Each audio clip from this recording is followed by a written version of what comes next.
Bonjour à tous et bienvenue pour cette nouvelle balade lunaire, la 12e de la lunaison. Il nous restera encore un dernier épisode pour nos balades avant la pleine lune. Enfin, la pleine lune, on l'a déjà traité en début de balade lunaire. Donc voilà, le 12e jour. On est à 2 jours de la pleine lune.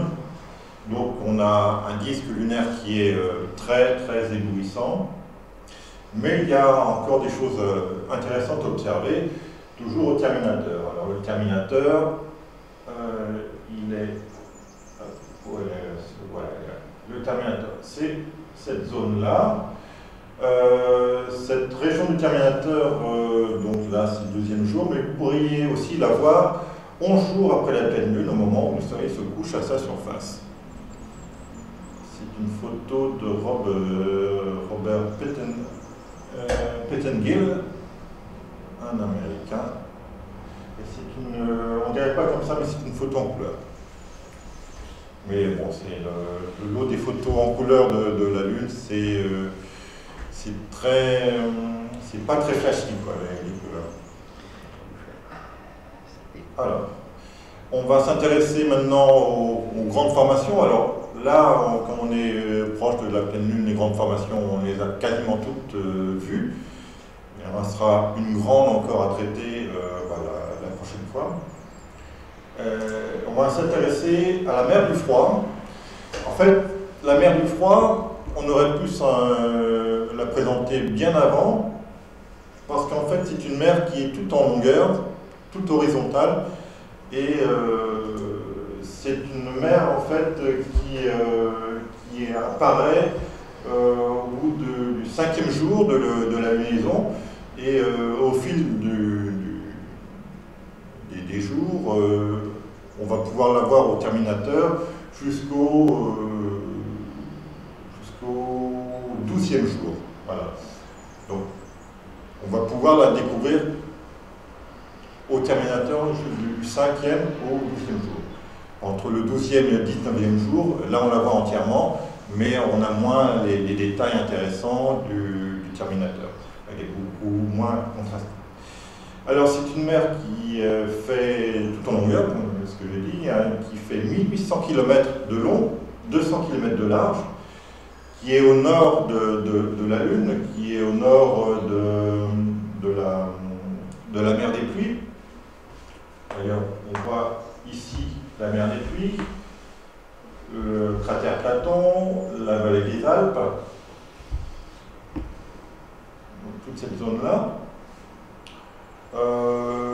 Elle s'est formée il y a entre 4 milliards 5 et 3,9 milliards d'années. Elle est remplie d'une lave sombre. Alors pour l'observer, une paire de jumelles suffit. Alors, une autre photo de la mer du Froid, Mare Frigoris. Bon, c'est pas super contrasté non plus, hein. C'est pas mal. Ouais. Mais je pense que dans la photo, attendez, on va revenir en arrière. Tac. On la voit? On la voit ici. Voilà. C'est le gazon sur lequel court le petit lapin. C'est le gazon sur lequel courent les petits lapins. Le petit lapin de Jade, oui, bien sûr. Ou le lapin crétin. Voilà. Oh non. C'est pas beau, un lapin. Non, parce que le lapin crétin glisserait sur la main. Enfin bref. Bon, alors, on part maintenant, on va s'intéresser à d'autres curiosités remarquables au 12e jour. Alors, on va parler du dôme Meran T. Alors, c'est du dôme Meran parce que c'est à côté du cratère Meran, et parce qu'il y a un Meran A, B, C, D, E, F et H, et il a été. Et on va aussi parler des monts Gruithuisen, de la vallée de Schroeter et du mont Anstein. Commençons par le dôme Meran T. Voilà, alors le dôme Meran T, c'est un petit dôme de 10 km de diamètre, Il est isolé à un cratère sommital de 3 km de diamètre. Il est situé sur le bord nord-est de l'océan des tempêtes. Océan des tempêtes qu'on verra la prochaine fois. Alors, il est à observer 4 jours après le premier quartier ou 3 jours après le dernier quartier. Et pour l'observer, un télescope de 100 mm de diamètre suffira. Et Jean-Jacques Dortus de Méran est un astronome français du XVIIIe siècle. Il a travaillé sur les pendules et les mouvements Terre-Lune. Et c'est une image LRO. Alors, les monts Gruithuisen. Alors, il y a plusieurs monts en fait. Ils font tous les deux 20 km de diamètre. Vous avez alors, ici le mont Gruithuisen Gamma. C'est un dôme élevé de base circulaire avec un cratère aussi à son sommet de 900 mètres de diamètre. Et puis Gruithuisen Delta, qui est ici, c'est une montagne isolée, claire, située à côté de Gruithuisen Gamma. Ils sont situés entre la mer des Pluies et l'océan des Tempêtes, au nord du cratère Gruithuisen. Et alors, Franz von Gruithuisen est un astronome et un naturaliste allemand du XIXe siècle. Et il croyait que la Lune était habitée. Oh. Les Célènes, les Célènes. Ouais. C'est une image d'Apollo 15. Alors, c'est dit.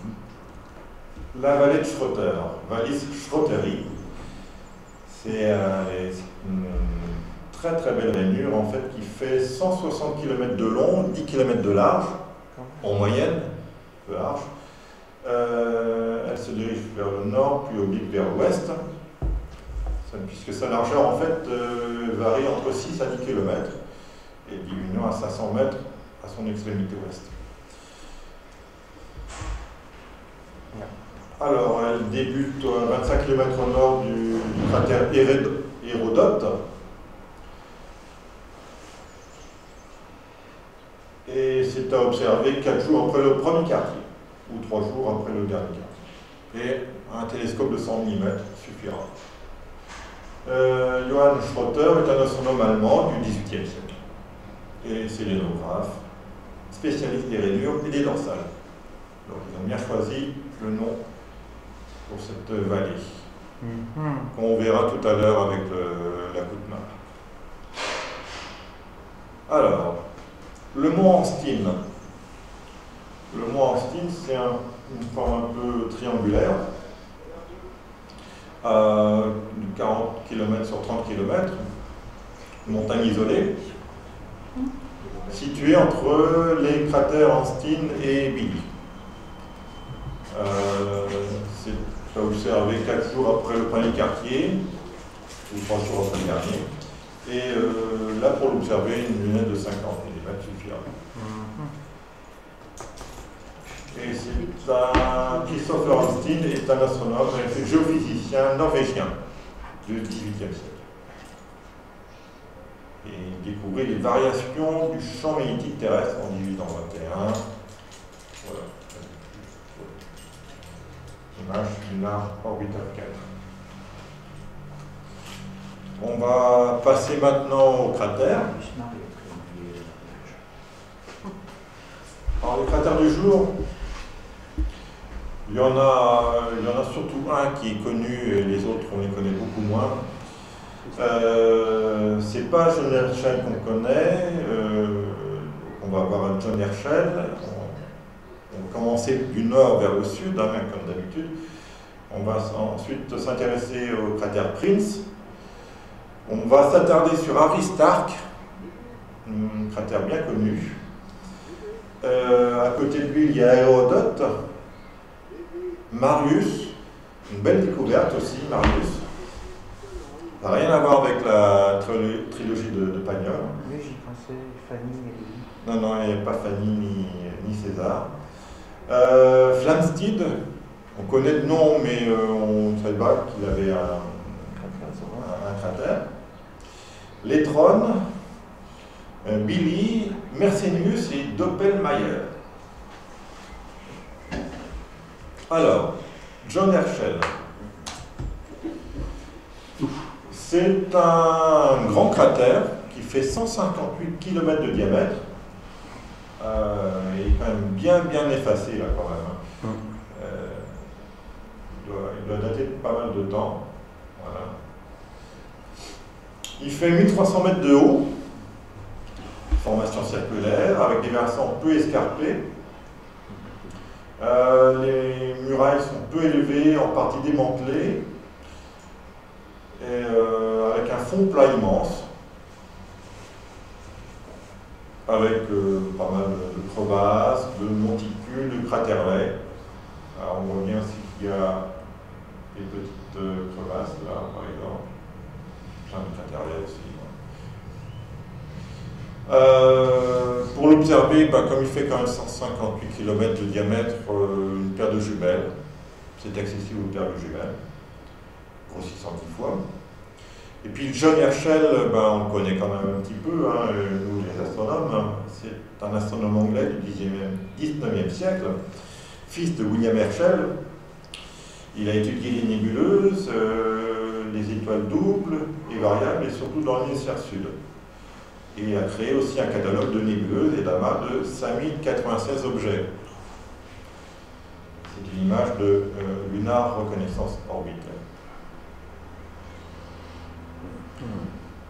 Cratère suivant, c'est Prince. C'est pas le chanteur. C'est un cratère qui fait 48 km. Alors Prince, c'est ce cratère-là, qui est en partie englouti. Il fait 48 km, hauteur 1010 mètres de hauteur, formation circulaire. Ces versants sont peu escarpés, portant la faille Aristarque au nord-ouest et la faille Prince au nord. Une muraille peu élevée engloutie au sud-ouest par la lave de l'océan des tempêtes. Et le fond plat est rempli de lave. Il y a aussi un monticule central que j'ai un peu de mal à observer. Pour l'observer, lunette de 50 mm. Et William Prince est un astronome allemand du 19e siècle, auteur d'une étude comparative de la Terre et de la Lune. C'est une image Apollo 15. Ouais. Et maintenant, on va s'attarder sur Aristarque. Et je vais commencer par une image pas banale. Voilà. Cette photo-là. À votre avis, qui l'a prise? Le T100, T1000, pardon. Le T1000, non. C'est pas le T1000. Non. C'est pas une sonde. C'est les missions Apollo. C'est pas une mission Apollo. Voilà. Hubble. Pardon? Hubble. Hubble, c'est une photo d'Hubble. Exactement. Pour l'infrarouge. C'est pas banal parce que d'habitude Hubble ne photographie pas des objets aussi brillants que ça. Hein. Il a fait parfois un petit peu de photographie planétaire, mais je ne savais pas qu'il avait fait de photos de la Lune. Et ça, c'est une photo qui a été prise en 2005. Une photo, attends, je vais regarder mes notes, c'est ça en 2005. Hein. Ouais, 21 août 2005. Ok. Alors, une autre photo, et là, c'est vraiment une mission Apollo. Là, on a tout de suite la patte des images Apollo.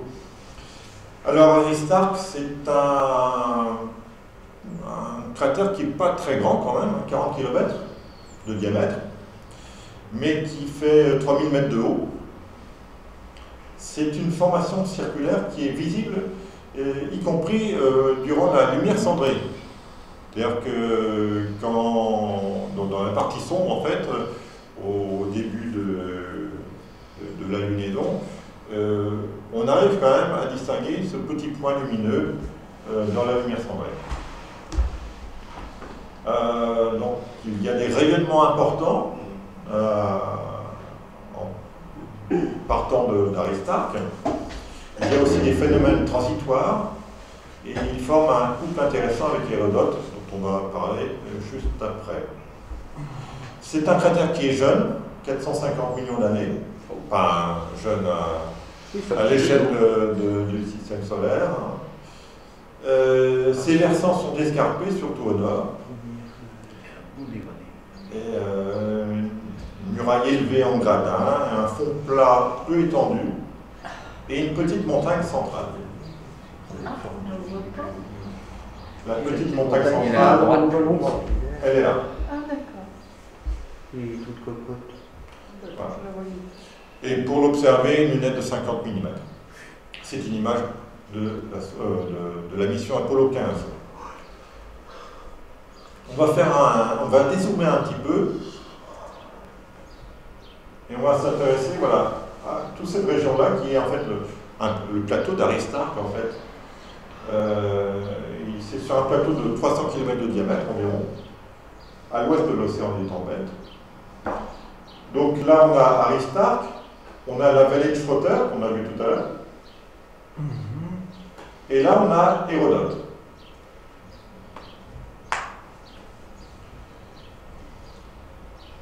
C'est vraiment sympa. On voit bien que c'est un surplomb de l'océan. Là.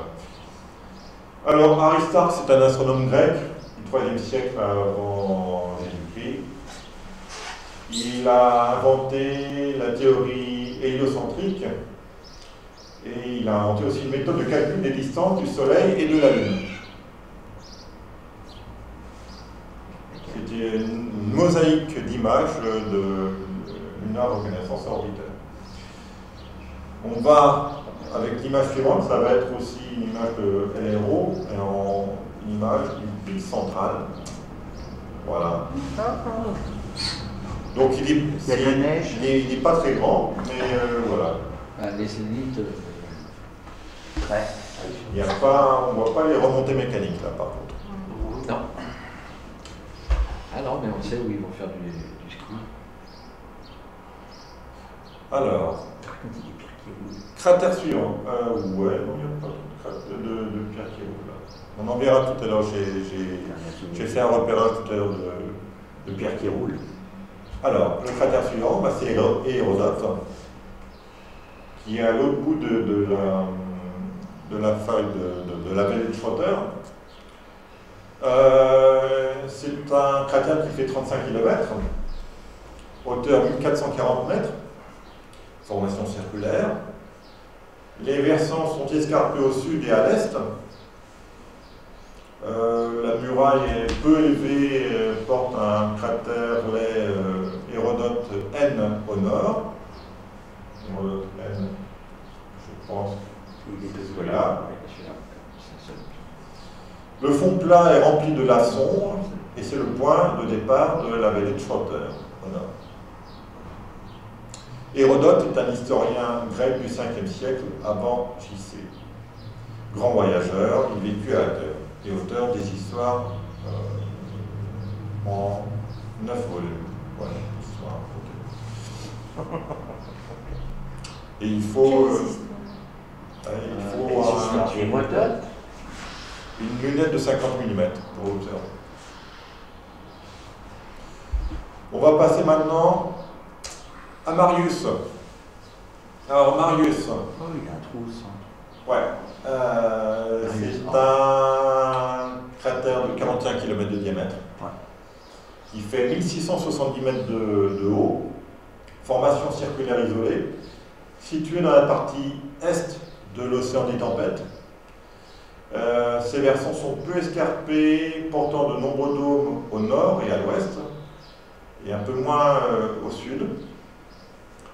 La muraille peu élevée porte un craterlet au sud, et le fond plat est rempli de lave portant des craterlets, dont Marius G. Et il y a aussi des monticules. L'instrument minimal, ça sera il est né de 50. Et Simon, alors le nom en latin c'est Marius, et ça vient de l'astronome allemand Simon Mayr, voilà, on va dire, qui est un astronome allemand du XVIe siècle. Découvreur en fait, voilà, ça c'est intéressant aussi, c'est le découvreur des 4 gros satellites de Jupiter, indépendamment de Galilée. Et c'est lui qui leur a donné leur nom. Donc Ganymède, Callisto, Io et Europe. Voilà. Ça date du XVIe siècle. Ah ouais. Moi, je pensais que c'était plus récent. Et ce sont donc des images d'Apollo 12, ainsi que l'image suivante. Tac, voilà. On voit bien le petit cratère central. Mais c'est une région qui est par ailleurs très intéressante, notamment à l'ouest du cratère Marius. Donc le cratère Marius, il est en haut ici. Dans quel sens ça tourne? Et en fait, toute cette partie à l'ouest, il y a de nombreuses collines, de nombreux dômes. Voilà, il y en a plusieurs dizaines. Et de nombreuses failles, de nombreux mouvements de terrain, on va dire. C'est une image Lunar Orbiter 2, ouais, c'est ça. Et en fait, les collines de Marius, ça comporte des dizaines de dômes volcaniques, plus ou moins allongés. Ces dômes lunaires seraient en fait formés de lave beaucoup plus visqueuse que celles qui ont formé la mer lunaire. Ils font 200 à 500 mètres de haut. Et la région représente en fait la plus grande concentration de formations volcaniques sur la Lune. Outre les dômes, la région renfermerait aussi plusieurs tunnels de lave. En 2008, la sonde japonaise Selene Kaguya a découvert un puits communiquant probablement avec l'un de ces tunnels. Et à ce jour, LRO aurait identifié plus de 200 puits sur la surface lunaire. Et les tunnels volcaniques intéressent grandement les astronomes, de par leur dimension, puisqu'en fait, du fait de la faible pesanteur, les tunnels peuvent avoir des dimensions très importantes sans être écrasés par leur propre poids. En fait. Et alors, ils peuvent faire plusieurs kilomètres de long, ça pourquoi pas, hein, mais aussi plusieurs centaines de mètres de large, voire même plusieurs kilomètres de large.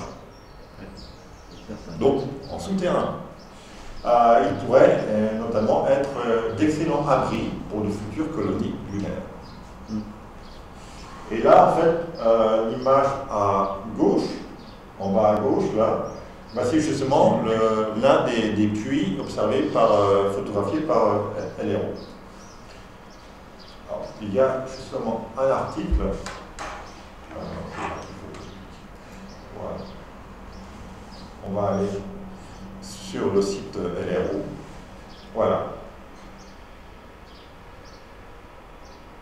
Alors, c'est pas un puits, ils appellent ça une fosse. Enfin, une fosse ou une fosse des collines de Marius. Tac. Voilà. Et en fait, ils l'ont pris aussi à différents moments de la lunaison, avec des différents éclairages. Comme ici, voilà. Ça, c'est la sonde japonaise qui l'a photographiée. Donc, là, ici, ce carré-là, c'est ce carré-là, et ce carré-là, c'est ce carré-là. Et en fonction, voilà, de l'éclairage, on a ces différentes photos. Et on peut aller chercher. On pourrait faire un zoom, là aussi. Alors, hop, tac. Tac. Alors, attendez, c'est là. Il est Voilà. Tac. Tu rentres dedans? On ne peut pas encore rentrer dedans. On peut pas encore rentrer dedans, mais si un jour on revient sur la Lune, ça sera sans doute un des sites les plus. Une des principales cibles de la reconquête de la Lune, on va dire. Mais comment on sait que c'est un puits? Enfin, là, on voit un petit peu. Alors on sait parce qu'en fait, je crois qu'il y a aussi eu des sondes qui ont fait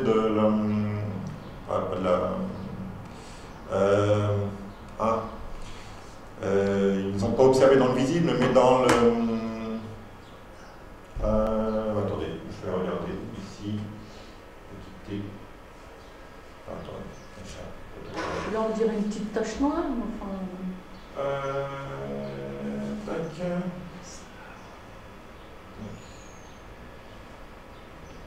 C'est avant. Voilà.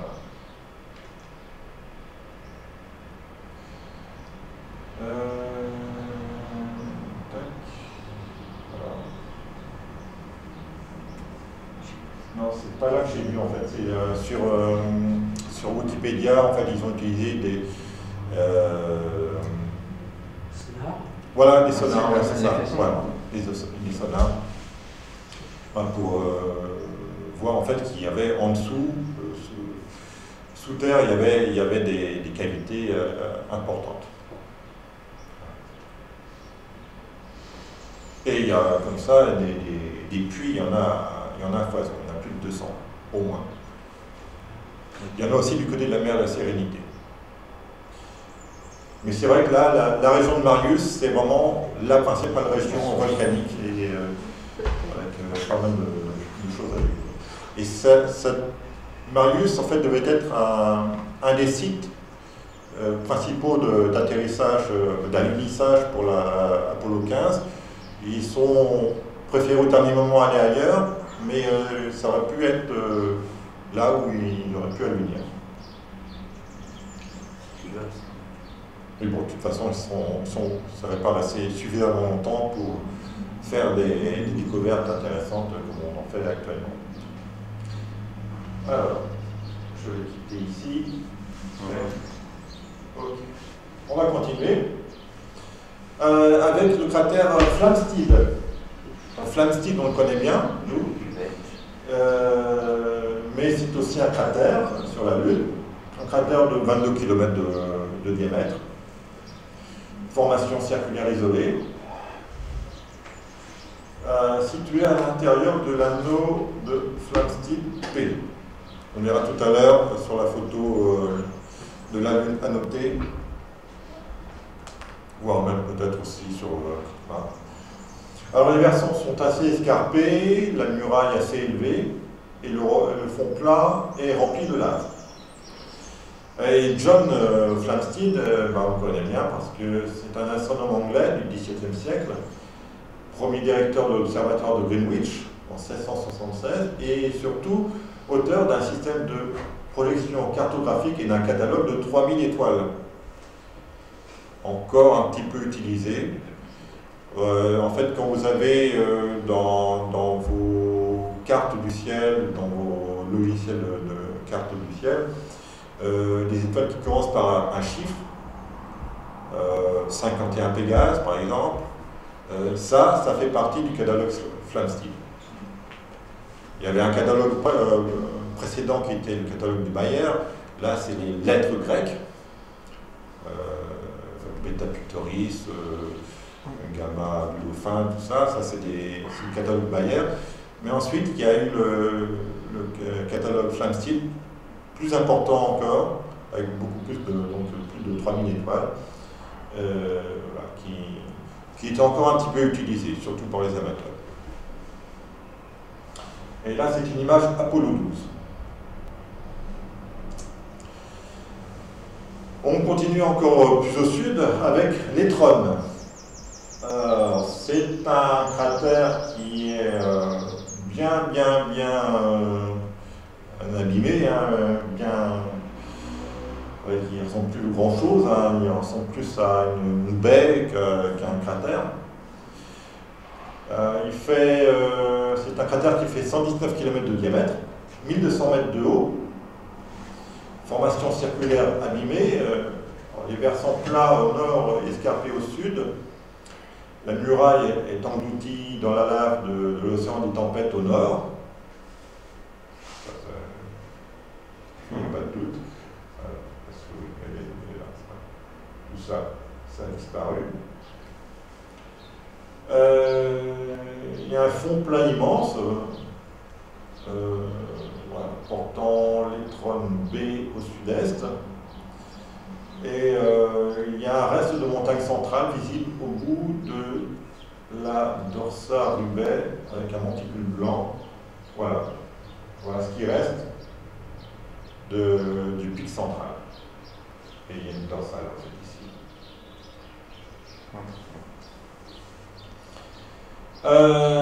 Jean-Antoine Letronne est un archéologue et égyptologue français du XIXe siècle. C'est une image lunar orbiter 4.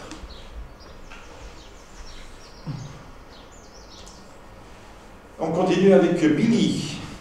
Billy, c'est un cratère de 46 km de diamètre. Alors Billy, on ne le voit pas trop ici dans la salle, mais on le verra bien à l'écran, sur les vidéos. Ah oui, attendez, c'est là. Voilà. C'est ce cratère sombre, ici. 46 km de diamètre, 1210 mètres de hauteur.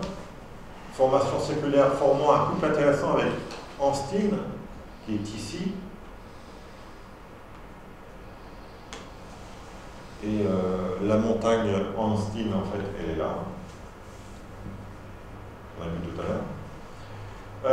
Ces versants sont peu escarpés, muraille peu élevée, un fond plat rempli de lave sombre, avec des cratères.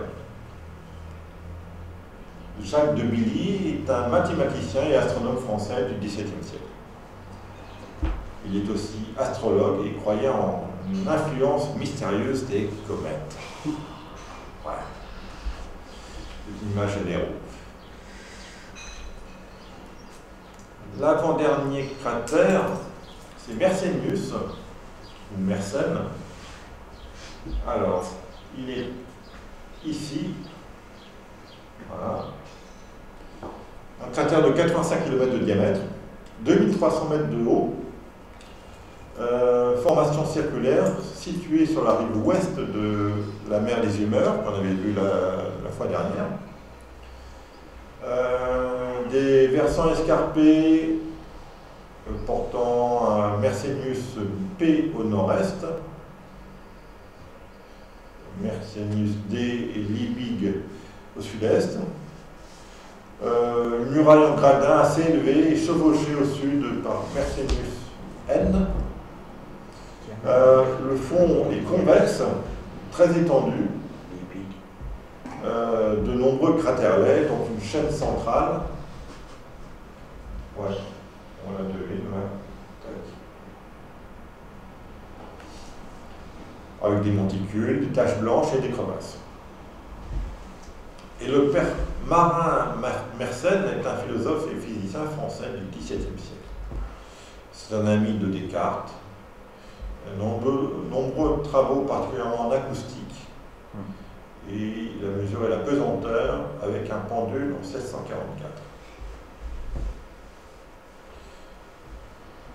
C'est l'image d'Oleg Zahac-Siuk.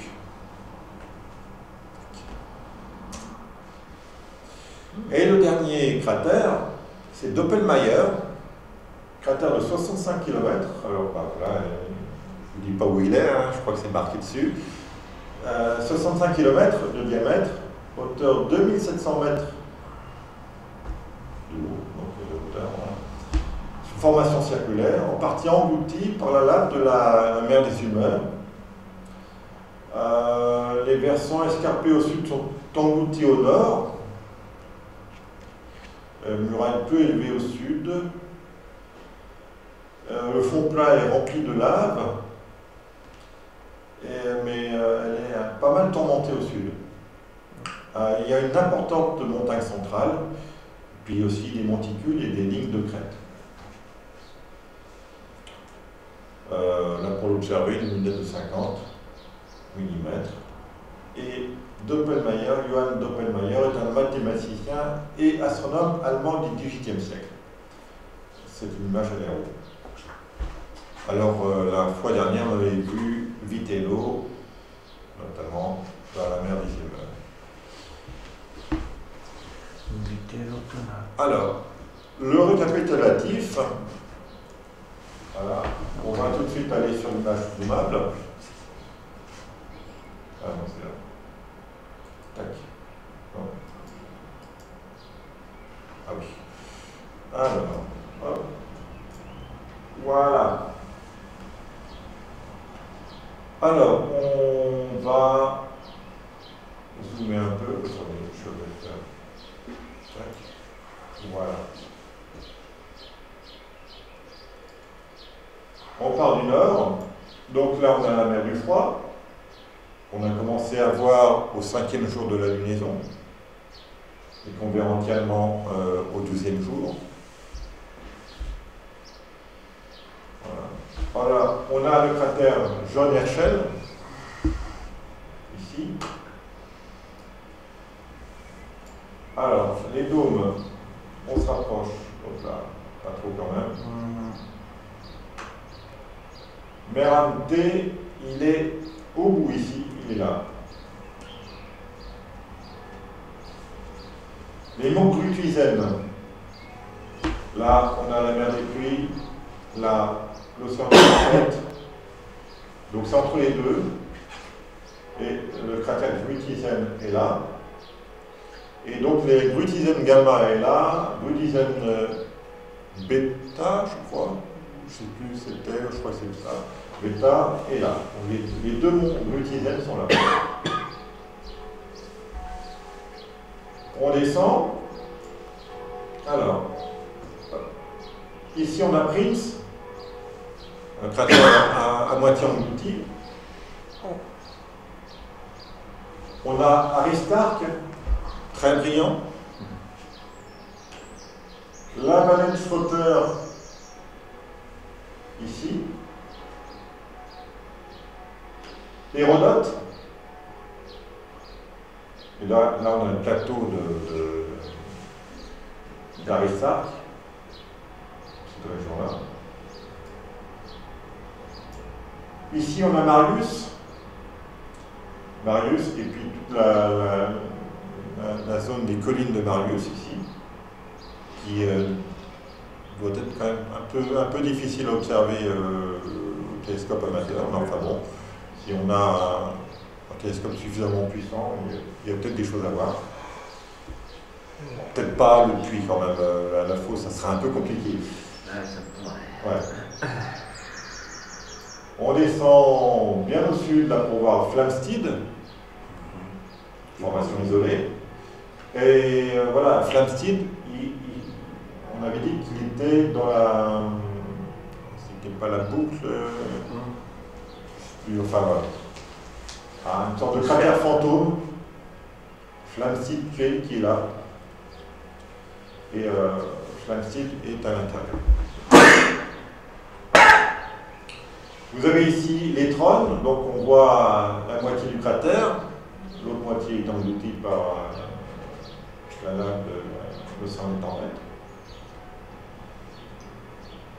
Les monts Anstine, le mont Anstine est ici, à côté du cratère Anstine, du cratère Lily.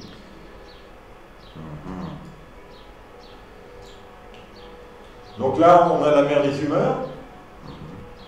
Et à l'ouest de la mer des Humeurs, ici, on a Mersenius. Et là, on a Doppelmayr. Non. C'est galère. C'est pas facile à voir. Non. Ouais. Donc là, on a fait le tour.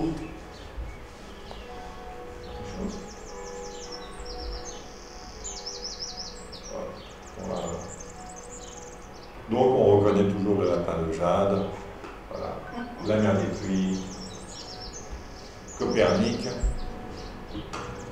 Tycho. Tycho. Bien. Il y en a qui suivent. C'est bien. Allez, quand même. Ok. Alors, tranquille. Ouais. Oui. Voilà. Bon, on va continuer. Allez, on va aller faire du Rasmod.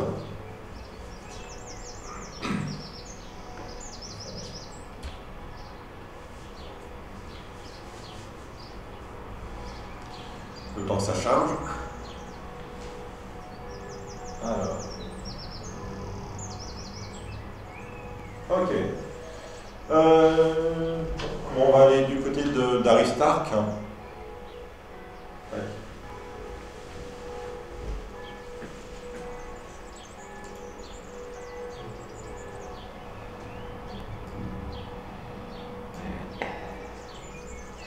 Allez, on se rapproche.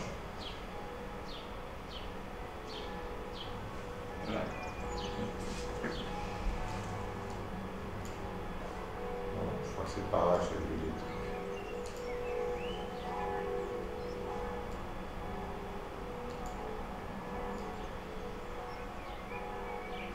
J'ai été des lignes.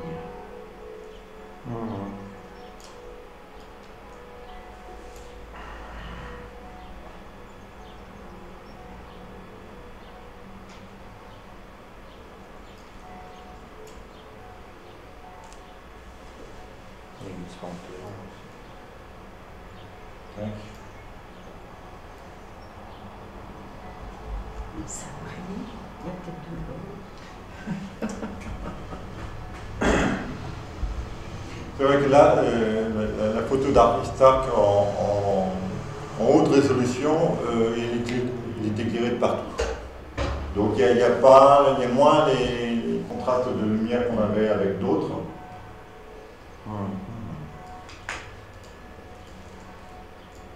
Je cherche. C'est par là, pourtant que j'avais vu.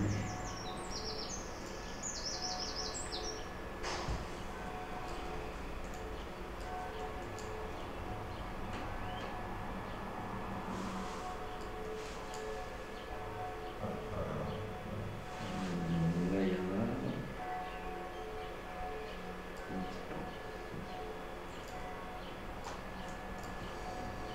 Tac. Alors. Non.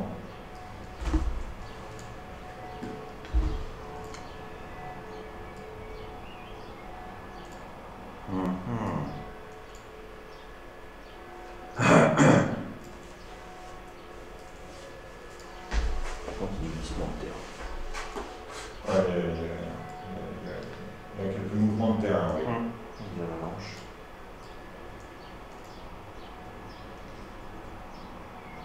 C'est la petite escarpe. Bon. Un peu bloqué. Voilà. Je sais pas où je suis. Dans une crasse. On revient peut-être en arrière un peu parce que là, Ouais. on peut se perdre. Ah oui, là, on peut y passer des heures. Oui. Tu confirmes?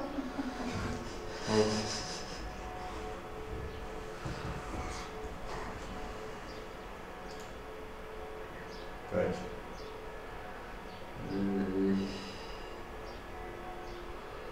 Oh, il y a encore.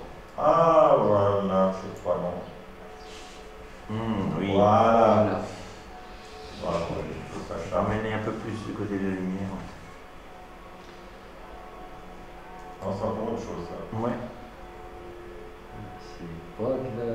Non, c'est plus de glissement de terre. Ça. Pas beau. Ah, c'est pas grave. Ouais, ouais. Eh ben, Voilà. Là, on a plus de luminosité. Oula. Je sais même pas où on est. Ouais, là, c'est en mosaïque, là, c'est tout en haut. Là. Ah, d'accord. Ouais, donc on a même quitté le. Ok.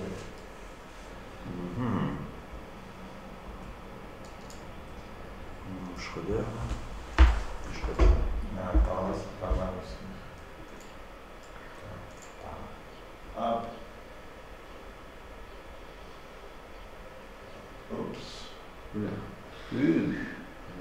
façon, c'est. On va aller de Schroeter.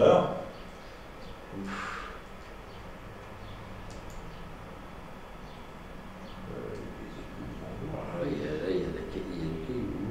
Il y en a qu'à y en Ah, a. bah, Il y en a, tiens, voilà, ah. joli, là. Ah oui. Voilà, deux, Et puis trois. après, oui. Oh là là, sur il y les en a, pouces. il y en a plein. Ah, chouette. T'as même le caillou au bout. Voilà. Le caillou. Deux cailloux au bout, voilà. Qui a fait splonge d'ailleurs. Il a sauté. Un autre, Ça a du mal à charger. ouais. Ouais, Ah non, des jeux sans 4G. C'est un peu beaucoup. Mais... Ça rentre pas de cailloux, hein.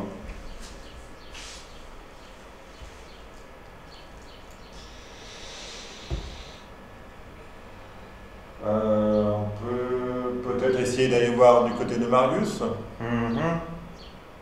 je promets rien parce que C'est dur de trouver le trou. voilà, le truc c'est. Ah bah, si, il y a un moyen très simple. M-A-R-I-U-S. Alors, Marius, Marius, Hill, West Marius Hill, Pete. Hop. Allez. C'est celui le temps de charger. Mais on n'aura pas la même image Que tout à l'heure. que tout à l'heure. Ah.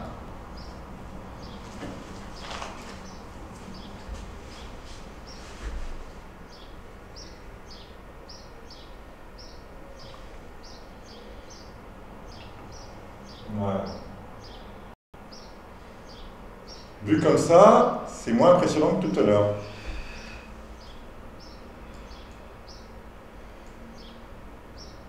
Et voilà, ça c'est une fosse qui donne accès à un tunnel de lave. Et il y en a 200 comme ça au moins, sur toute la surface.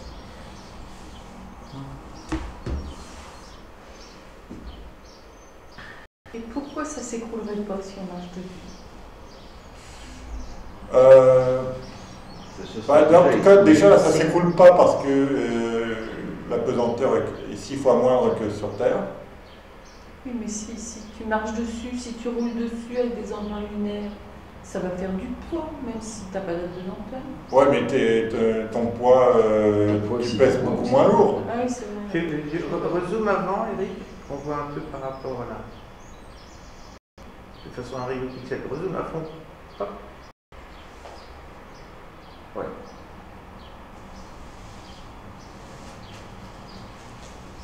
Et en fait, vous pouvez chercher dans QuickMap, vous cherchez PIT.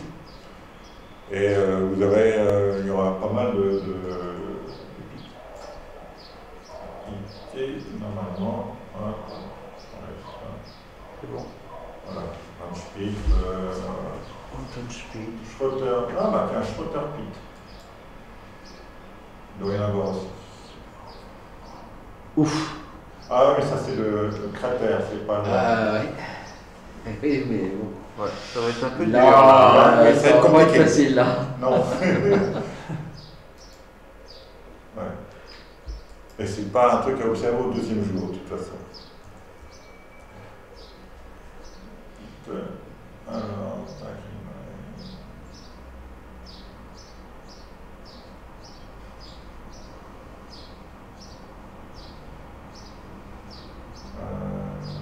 On va mettre de la tranquillité ici. ouais, tranquillité, ouais, par exemple.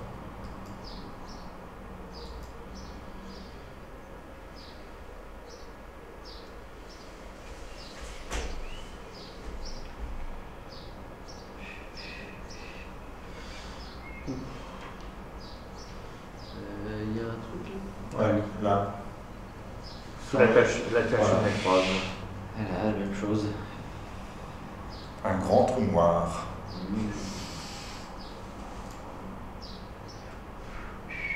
En plus, il va falloir qu'il soit spéléologue, les petites astronomes. Ouais, c'est ça. Aussi. Ouais. Ça. Ça va spéléo, ouais. C'est lui qui va entendre. Bah, par-dessus là. Alors, Pourquoi on n'envoie pas une petite sonde avec une caméra dedans? De toute façon, je voulais l'argent, t'envoies un drone avec une caméra. Faire le drone sur déjà qu'il a un peu d'atmosphère pour se poser dessus.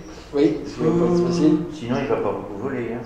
et puis, ouais, puis après, s'il va dans le tunnel, il faut peut-être avoir un peu de mal aussi à transmettre des images, ou alors il ressort après pour les images. Ça va. On demande à Starlink qu'ils mettent des trucs. Des antennes relais. Oh là là. Vous compliquez les choses. Ouais.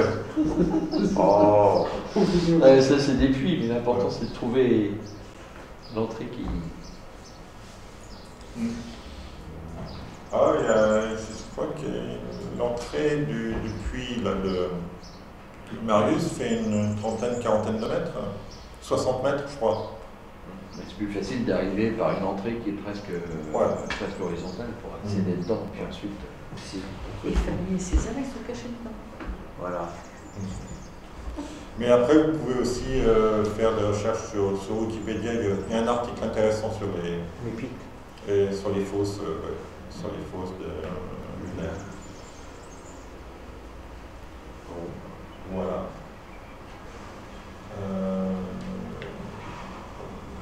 Là, c'est pas du tout la région du terminateur. Qu'est-ce qu'il y a d'autre à voir? Voilà. On a fait un peu le tour. À moins que vous ayez envie de voir un objet en particulier. Non. Ok. Ah si, peut-être. Non. Voilà. Donc Flamsteed. Flamsteed et l'anneau, voilà, l'anneau de Flamsteed. Ici. Anneau Flamsteed P.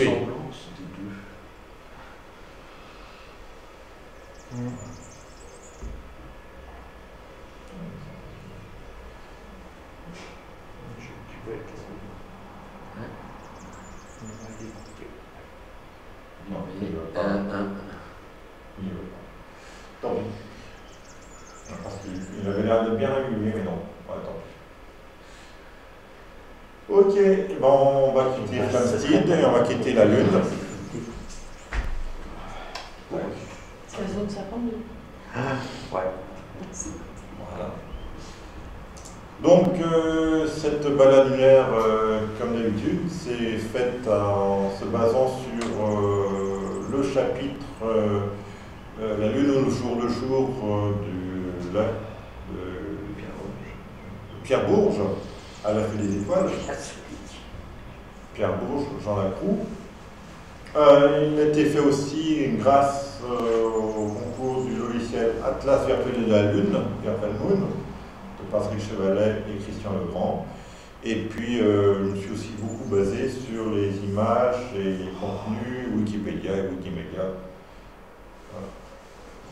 Voilà. J'espère que cette balade vous aura intéressé, vous aura plu. N'hésitez pas à soutenir notre chaîne. Pouce bleu.